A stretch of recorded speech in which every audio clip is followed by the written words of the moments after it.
If you do A-level PE and you want to understand the difference between validity and reliability, listen up to this. So validity is, does it measure what it claims to measure?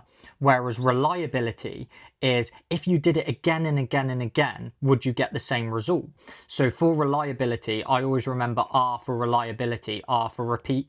So are you able to follow that same process and get the same result time and time again?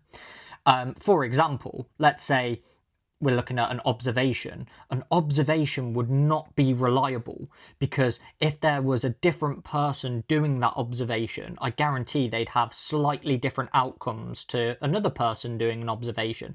A good example of that is boxing umpires or referees. There's 3 different referees or judges, sorry, and they all get slightly different scorecards. And they're going off observations. So if something is reliable, it means that every time you repeat that test, you would get the same result. Whereas validity is, does it measure what it actually claims to measure? And a good way to think about this is a VO2 max test versus like the bleep test.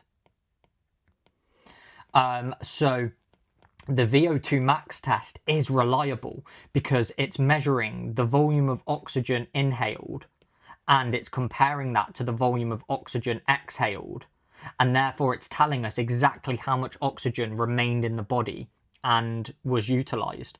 Whereas a bleep test claims to measure VO2 max, which is the maximum volume of oxygen that you can utilize per minute, but it actually only measures like the distance or the level that you were able to achieve. So although it's a good predictor of VO2 max, we wouldn't class it as a valid test because it claims to measure VO2 max, but it doesn't directly measure it.